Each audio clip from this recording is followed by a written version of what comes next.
Bienvenue à Francophone, une communauté francophone en soins critiques.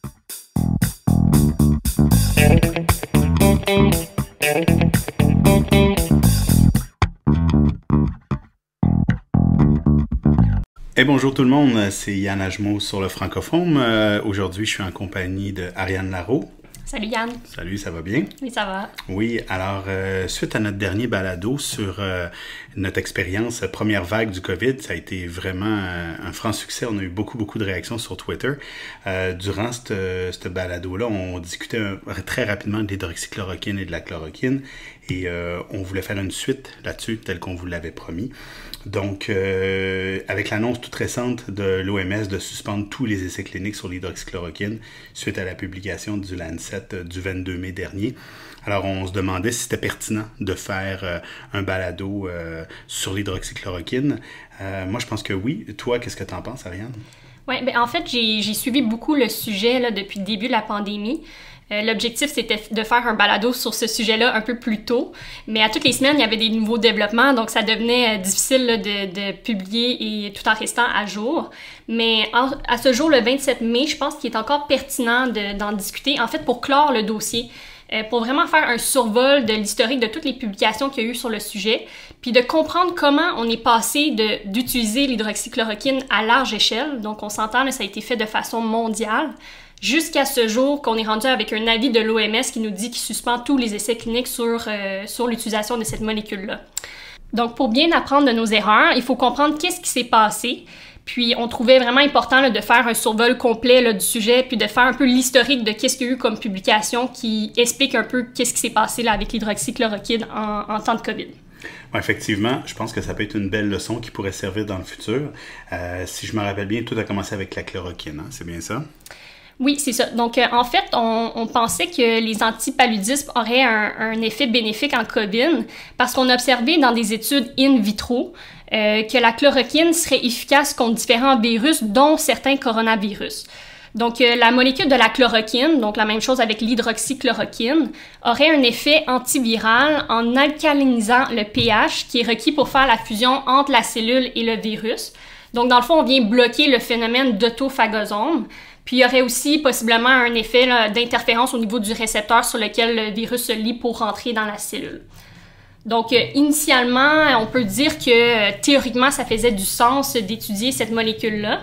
Puis, autour du mois, au début de la pandémie, là, en mars-avril, on avait peu de données in vivo qui appuyaient l'utilisation en particulier de la chloroquine. Sauf une espèce de guide de traitement qui venait de la Chine, qui bien entendu étaient les premiers là, à avoir vu du COVID. Là. Donc, on s'est beaucoup fié un peu à leur expérience clinique. Puis eux, dans le fond, ils citaient un rapport préliminaire d'observation chez plus de 100 patients qui semblait montrer que la chloroquine diminuait la sévérité de la pneumonie, diminuait les durées de symptômes et la durée de la détection du virus. Mais c'était vraiment comme un espèce de rapport de cas, là. Okay. Ici en Amérique, les cliniciens ils se sont rapidement tournés vers l'hydroxychloroquine plutôt que la chloroquine, compte tenu que l'hydroxy présentait à peu près le même mécanisme d'action que la chloroquine, mais avec moins d'effets secondaires. C'est ça, hein, je pense? Donc oui, c'est ça. L'hydroxychloroquine aurait aussi une activité immunomodulatrice qui pourrait contribuer à son effet anti-inflammatoire. Donc c'est pour ça qu'on l'utilise là, dans certaines maladies comme la polyarthrite rhumatoïde. OK. On sait que la maladie de COVID, c'est une maladie avec un fort processus inflammatoire, là, le fameux cytokine storm. Donc, dans un aspect théorique, c'est quand même logique de s'intéresser à la molécule dans le contexte du COVID. On sait que c'est un peu plus sécuritaire que la chloroquine, mais qu'il y a quand même des précautions à prendre, puis il y a même des contre-indications aussi hein, avec l'hydroxy. Oui, c'est ça. Donc, en fait, la crainte qu'on avait surtout avec ces molécules-là, c'est l'allongement du QTc. Bien entendu, pour les risques d'arythmie. Là, on s'est beaucoup rassuré en disant, bon, c'est quelque chose qu'on peut surveiller en faisant des ECG. Donc, je pense que les cliniciens n'étaient pas trop inquiets avec cette précaution-là. Il faut savoir aussi là, que les personnes qui ont une déficience en G6PD peuvent développer de l'hémolyse. Donc, c'est bon de suivre les formules sanguines complètes. Puis, il faut aussi faire preuve de prudence avec les patients avec insuffisance rénale et ou insuffisance hépatique, parce qu'en fait, on ne sait juste pas vraiment la pharmacocinétique là, de cette molécule-là lorsqu'on a des atteintes au niveau des organes éliminateurs. Donc, on suggère de faire preuve de prudence, puis peut-être même de diminuer d'emblée là, les doses. Donc c'est ça, c'était un profil qui était quand même rassurant, donc je pense que ça a aussi fait en sorte qu'on est allé vite fait là, vers l'hydroxychloroquine. Puis il fallait être prudent un peu chez les épileptiques, je pense, hein, parce que ça abaissait le seuil convulsif. Oui, exact. OK. C'est intéressant quand même comme molécule, là, surtout que c'est une vieille molécule. Ce qui est drôle, c'est qu'en avril, on parlait de l'hydroxychloroquine à quel point c'était prometteur, puis maintenant, un mois après, on a fait complètement un volte-face à 180 degrés. C'est quoi qui s'est passé finalement? Oui, fait que là, pour répondre à cette fameuse question-là, on va devoir passer à travers l'historique des publications qu'il y a eu sur le sujet, puis il y en a eu quand même beaucoup, donc ça se peut que ce soit un peu exhaustif, mais on va essayer de faire ça rapidement. En passant, toutes les études dont on va vous parler, et même plus, vont être dans les notes de la balado là, pour vous puissiez faire votre propre opinion, pas juste vous fier à la nôtre. Oui, exact. On va vous mettre les références. Donc, en fait, suite aux données in vitro, il y a eu les fameuses publications du groupe français GoTrace et collaborateurs, dont le fameux docteur Didier Raoul, qui semblait fortement en faveur de l'hydroxychloroquine. En fait, si on regarde là, vraiment juste l'abstract, par exemple, ou les titres de ces papiers-là, ça semble un traitement qui est extraordinaire. Puis comme l'utilisation de l'hydroxychloroquine est beaucoup partie de ces publications-là, je pense que ça vaut la peine de décortiquer un peu plus ce papier-là. Oui, ça c'est le papier français, là, celui qui a fait le plus jaser. Est-ce que c'était une étude en randomisée contrôlée, celui-là? Ce n'est pas une étude prospective, en fait c'est une étude rétrospective et ce n'est pas non plus une étude qui était randomisée. En fait, ils ont recruté des sujets avec un test positif à COVID qui nécessitait une hospitalisation. Donc, ils ont offert à tous les sujets de recevoir le traitement, qui était l'hydroxychloroquine à la dose de 200 mg à prendre par la bouche 3 fois par jour pendant 10 jours. Oh, c'est quand même une bonne dose, là. Est-ce que, malgré cette dose élevée-là, est-ce qu'on avait un groupe contrôle? En fait, si un sujet refusait de prendre le médicament ou s'il présentait une contre-indication, il faisait partie du groupe comparateur. Mais il faut comprendre qu'il n'y avait pas de contrôle avec un placebo. Donc, dans l'article, ils expliquent qu'ils ont pris des sujets d'un autre centre qui n'avaient pas accès au traitement parce qu'ils n'avaient pas assez de sujets dans leur groupe comparateur, mais ils précisent pas vraiment comment ils ont fait pour sélectionner ces patients-là dans cet autre centre-là. Oui, c'est quand même une première faiblesse, ça. C'est déjà en partant. Au bout de la ligne, ils ont réussi à recruter combien de sujets? Bon, ils disent qu'ils ont inclus 48 sujets, mais en réalité, quand on regarde les grilles de résultats, il y a seulement les résultats pour 42 sujets. Donc, on a 6 patients qui ont été perdus au suivi ou qu'on a décidé de juste enlever des analyses. Puis les raisons qu'ils donnent, c'est que les patients étaient soit décédés, transférés aux soins ou avaient eu congé de l'hôpital, mais théoriquement, il aurait fallu les inclure quand même là, dans l'analyse. Puis ça représente, juste pour vous donner une idée, là, 15% de leur échantillon. Donc, c'est quand même important comme lacune. Bon, là, on parle en fait de résultats de négativation du PCR. Donc déjà là, c'est pas un outcome qui est si intéressant que ça, mais au jour 6, 57% des patients qui avaient reçu l'hydroxychloroquine avaient un PCR négatif contre 12% dans le groupe contrôle. C'est un résultat qui peut sembler impressionnant, mais quand on le rapporte en chiffres absolus, donc 18 sujets sur 26 contre 2 sujets sur 16, ça fait un effet beaucoup moins sensationnaliste parce qu'on parle d'un petit échantillon. Oui. Il me semble que certains patients avaient reçu également de l'azithromycine avec ça, puis il avait l'air à considérer que les résultats étaient meilleurs lorsqu'il y avait une combinaison. Encore là, je pense que c'était quelque chose qui a été rapporté de façon très sensationnaliste parce qu'en fait, c'était seulement 6 patients qui avaient reçu la combinaison. Ouais. Puis là, il disait que le traitement de la combinaison était à 100% efficace, mais on parle de 6 patients. Oui. Je pense pas qu'on peut vraiment utiliser les proportions de 100% d'efficacité sur un N aussi petit que ça. En tout cas, la question que je me pose, puis peut-être que beaucoup de nos éditeurs sont posés, en ce que je me le suis posé, surtout en début de traitement, c'est quoi l'intérêt de l'ajout de l'azithromycine? Est-ce qu'il y avait vraiment une activité contre le COVID ou c'était juste pour couvrir ce que tout le monde pensait au début empiriquement, les surinfections bactériennes? Je me suis posé la même question. Je me suis dit, je vais lire l'article pour voir sur quelle hypothèse ils ont fait ça, mais en réalité, ils n'en parlent pas du tout dans l'article. Il faut faire davantage de recherches. En fait, l'azithromycine a quand même des propriétés intéressantes pour le COVID. On pense que l'azithro aurait des propriétés antivirales contre, par exemple, le H1N1 ou le Zika. Il y a aussi des espèces de propriétés immunomodulatrices là, ou anti-inflammatoires en jouant sur la cascade de l'interleukine 6. Donc ça, c'est quand même intéressant là, dans le COVID parce qu'on sait que cette cascade-là a un rôle à jouer dans le cytokine storm. Puis finalement, il y a aussi là, les fameuses propriétés antibactériennes là, qui peuvent toujours être utiles là, si on suspecte une surinfection dans le contexte du COVID. OK. Alors, bon, globalement, ça semble pas être un papier très, très impressionnant, malgré qu'il a fait sensation. Qu'est-ce qu'on doit retenir de ce papier-là? Ben, en fait, c'est un mauvais devis, une sélection des sujets qui est un peu douteux. On ignore si les groupes sont comparables. On n'a pas vraiment d'informations sur les caractéristiques des patients. L'objectif primaire de négativation du PCR est, à mon avis, peu intéressant, surtout compte tenu des lacunes qu'on connaît là, avec les PCR nasopharyngés. Puis c'est un très petit échantillon de patients. Là. En plus, dans leur protocole, ils mentionnaient qu'ils voulaient regarder des outcomes de sécurité et des outcomes plus cliniques, mais ils n'en ont jamais reparlé dans le reste du papier. Donc, est-ce qu'ils ont essayé de camoufler certaines informations? Je ne sais pas. Là. D'ailleurs, le même groupe d'auteurs, donc le groupe de français là, dont notre cher docteur Raoul, ont publié un deuxième papier suite à leur première publication avec un plus gros échantillon là, de 80 sujets. Cette fois-ci, ils ont donné à tout le monde la combinaison hydroxychloroquine et azithro. Puis là, ils ont rapporté des outcomes plus intéressants, comme la durée de séjour, la nécessité d'oxygénothérapie, le taux de contagion. Mais cette fois-là, il n'y a aucun groupe comparateur. Donc finalement, on a des chiffres qu'on ne sait pas trop quoi faire avec parce qu'on ne sait pas si c'est simplement l'évolution naturelle là, de la maladie chez un groupe de patients qui était à faible risque de complications. Donc c'est ça. Donc c'est pas mal, ça fait pas mal le tour des fameuses données positives sur lesquelles on s'était basé là, pour donner ça. Ouais. Alors, dans les faits, je pense que c'est surtout les médias, les réseaux sociaux qui se sont enflammés au début, hein, initialement. C'est sûr que quand il y a une nouvelle maladie, on cherche des médicaments rapidement, puis un petit groupe d'auteurs qui donnait des résultats qui semblaient extraordinaires. C'est sûr que ça plaît à l'esprit.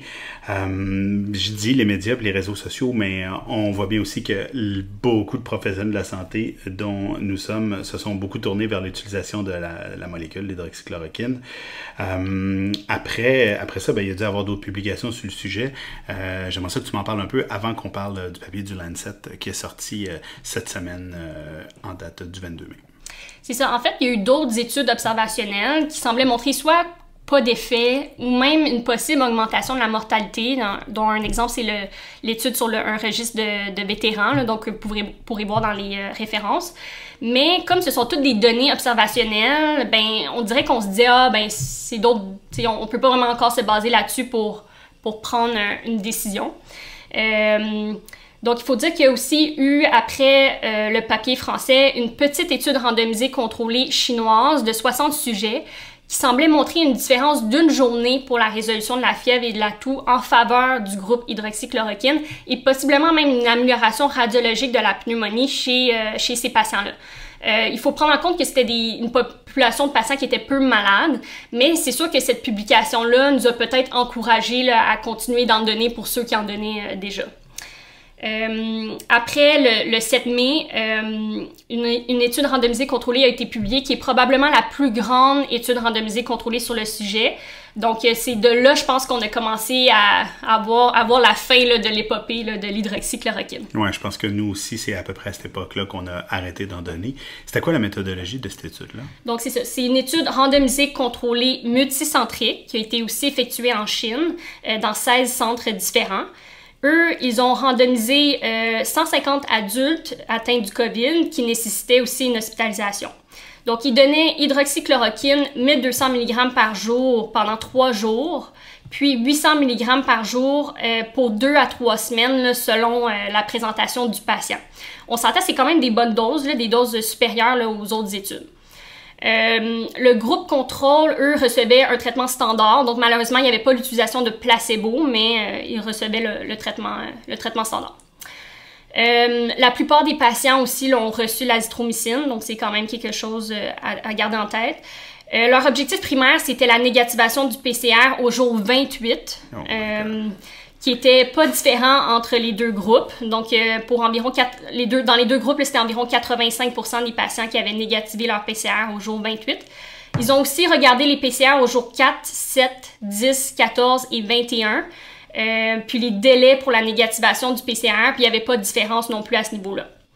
Finalement, dans les outcomes secondaires, ils ont regardé les différences au niveau de la résolution des symptômes.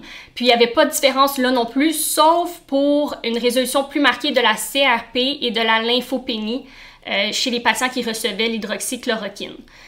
Par contre, après, il faut voir est-ce qu'il y a vraiment impact sur nos patients là, de cet outcome-là, je l'ignore. Donc c'est ça. Puis au niveau de la sécurité, c'est quand même intéressant de voir, là, à ce niveau-là, eux ont noté plus d'effets secondaires, bien entendu, dans le groupe hydroxychloroquine, mais c'était principalement des diarrhées. Puis selon eux, ils n'ont eu aucun cas d'arythmie de rapporté. Quand même assez spécial avec les doses 1200 mg par jour, là. Quand même beaucoup d'hydroxychloroquine. Fait que finalement, c'est assez décevant là, comme résultat de cette étude-là. Oui, c'est là qu'on a commencé à voir qu'il y avait peu de bénéfices à le donner, puis peut-être même plus d'effets secondaires, quoique eux n'ont pas rapporté plus d'arythmie, mais ça reste qu'il y avait vraiment pratiquement le double d'effets secondaires dans le groupe traitement. Puis ensuite, il y a eu l'étude Chloro-COVID, qui est en fait une autre étude randomisée contrôlée, cette fois-ci avec placebo, mais sur la chloroquine, qui a été effectuée au Brésil. Puis eux, en fait, ont fait 2 bras de traitement. Donc, un bras traitement chloroquine à haute dose, puis l'autre bras à faible dose, puis un bras contrôle, bien entendu. Puis malheureusement, ils ont dû arrêter prématurément leur étude parce qu'il y avait une hausse de la mortalité dans le bras à haute dose. Donc, c'est là aussi qu'on a commencé à dire, OK, bon, c'est avec la chloroquine, mais quand même, là, il y a vraiment un signal d'augmentation de la mortalité chez les groupes traitement. Une vraie dangerosité là, dans les faits. Là. Ouais. Exactement. Alors, l'étude du Lancet, pour arriver à cette fameuse étude, semble avoir enterré quasiment définitivement l'hydroxychloroquine. C'est ça, ça vaut la peine d'en décortiquer un peu plus. C'est une étude d'analyse de registre de 671 différents hôpitaux dans 6 continents. Donc, c'est une étude là, qui a inclus 96 032 patients. C'est énorme. Ouais. Les patients étaient tous COVID positifs, bien entendu, nécessitaient aussi une hospitalisation. Puis, en fait, eux, ils ont fait l'analyse ils ont analysé en plusieurs groupes. Le premier groupe, c'était les patients qui avaient seulement reçu la chloroquine. Le deuxième groupe, chloroquine plus l'utilisation d'une macroline. Le troisième bras, hydroxychloroquine seulement. Quatrième bras, hydroxychloroquine plus macrolide. Et finalement, on a le groupe contrôle là, qui ont reçu aucun de ces traitements-là. Ils ont aussi exclu là, les patients qui avaient reçu le remdesivir, là, comme on sait qu'il y a un petit signal à ce niveau-là aussi là, de bénéfice. Donc, ils ont utilisé comme outcome primaire la mortalité intra-hospitalière. Et devine quoi? Augmentation de la mortalité, j'imagine. Oui. Donc, dans tous les groupes comparés avec le groupe contrôle, et ce, malgré l'ajustement pour de multiples variables confondantes. Donc, on parle d'un taux de mortalité de 9% pour le groupe contrôle, contre 24% dans le groupe hydroxychloroquine avec macrolide. Donc, quand on parle macrolide, on parle d'azithromycine ou de clarithromycine. Donc, c'est vraiment le groupe où il y avait un plus haut taux là, de mortalité, là, celui avec l'hydroxychloroquine plus le macrolide. On peut aussi parler en chiffres, là, si on regarde le hazard ratio, c'est de 1,33 pour l'hydroxychloroquine seule et de 1,44 pour la combinaison là, avec un macrolide. Oui, quand même assez significatif. Oui. Les auteurs notent aussi là, une augmentation statistiquement significative du risque d'arythmie ventriculaire de novo. Et mine de rien, on parle de 8% pour la combinaison hydroxychloroquine-macrolide contre 0,3% dans le groupe contrôle. Oh. Quand même, hein? C'est des résultats assez inquiétants. Est-ce que tu considères que c'était une étude qui était globalement bien faite? Ça reste une étude rétrospective, là, observationnelle, mais compte tenu qu'on a un échantillon qui est tellement élevé, c'est quand même très intéressant. Oui, on est loin du N de 6 au début de Dr. Raoult. C'est ça. Donc, c'est sûr qu'il faut toujours tenir en compte les biais de sélection qui peuvent s'insérer, puis aussi avec des ajustements statistiques qui ne sont pas toujours à 100% fiables. Mais moi, ce que je trouve le plus impressionnant dans cette étude-là, c'est de voir à quel point l'utilisation de l'hydroxychloroquine s'est répandue partout dans le monde. On parle dans tous les continents, dans le fond, Donc, c'est vraiment une utilisation qui s'est faite là, vraiment de façon mondiale. C'est assez impressionnant. Puis, si on regarde aussi leur figure 1, je vous recommande d'aller la regarder, là, est assez intéressante. On peut voir les prédicteurs qui sont indépendamment liés à une hausse ou à une baisse de la mortalité. Les facteurs qui sont reliés à une hausse de la mortalité sont les traitements qu'on vient de discuter, mais aussi toutes les comorbidités. Donc, ça, on le savait déjà, là, hypertension, diabète, MPOC, tabac. Puis, les éléments qui sont protecteurs, ce serait possiblement l'utilisation d'IECA et de statine. C'est quand même intéressant. Quand même intéressant de comprendre l'historique des publications sur un sujet. Là, ça explique un peu mieux là, la réaction des cliniciens face à son utilisation. C'est toujours tentant de vouloir donner quelque chose parce qu'on veut offrir un traitement à nos patients, comme je le disais tantôt. Ben, quand on a une nouvelle maladie, on veut agir, on veut faire quelque chose. C'est pas dans notre nature de rester stoïque.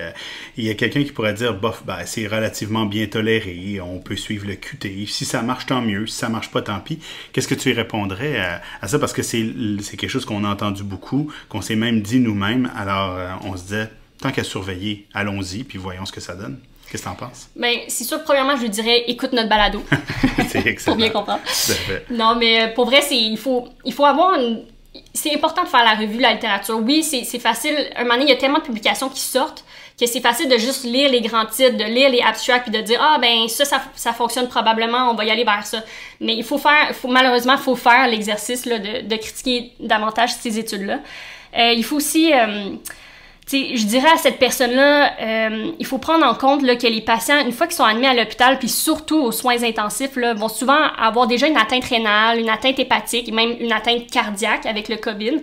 Donc, ils sont déjà plus à risque de développer des effets secondaires ou de développer même une toxicité importante là, à une molécule comme l'hydroxychloroquine. On sait, là, l'arythmie, ça peut être létal. Puis, moi, en tout cas, je serais vraiment...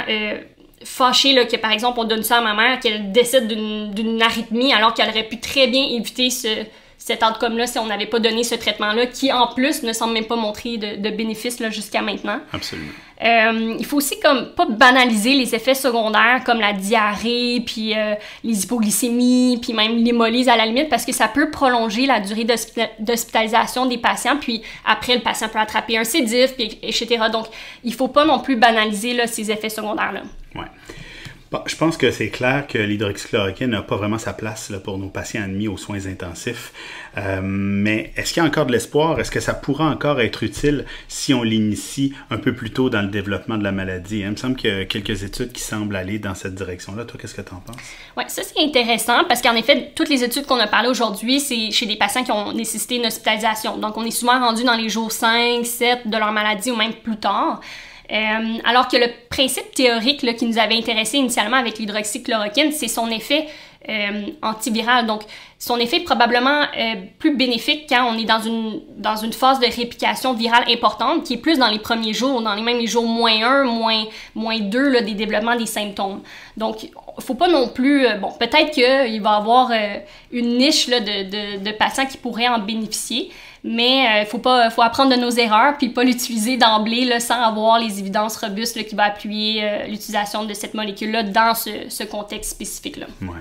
Je pense que le fait que la molécule était déjà facilement très disponible, très peu dispendieuse, ça a contribué au fait qu'on en a donné beaucoup.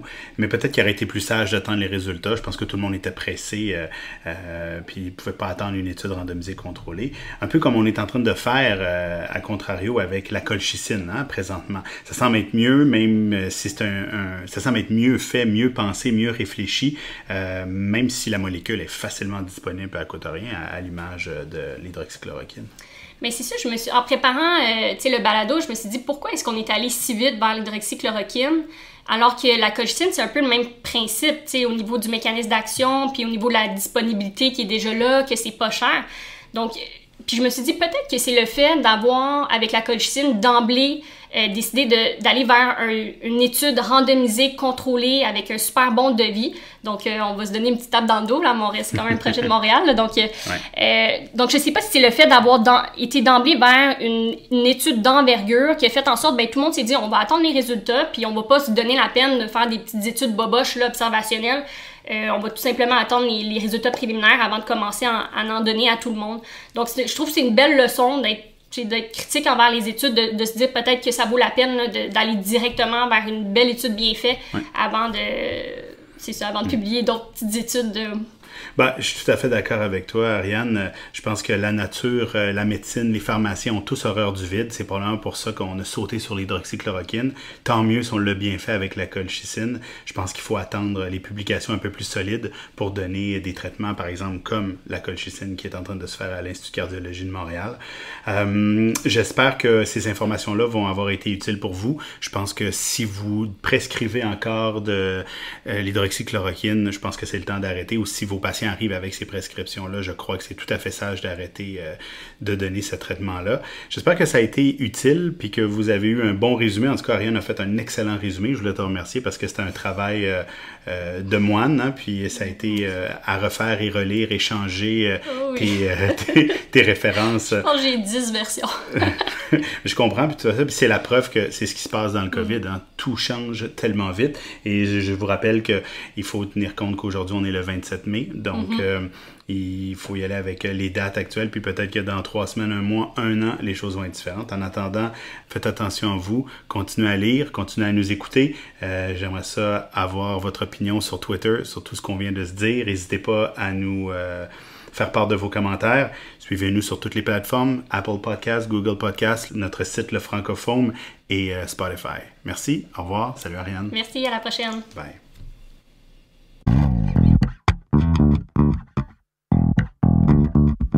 L'information contenue dans cette balado-diffusion est de nature informative seulement et ne remplace aucunement le jugement ou l'avis d'un professionnel.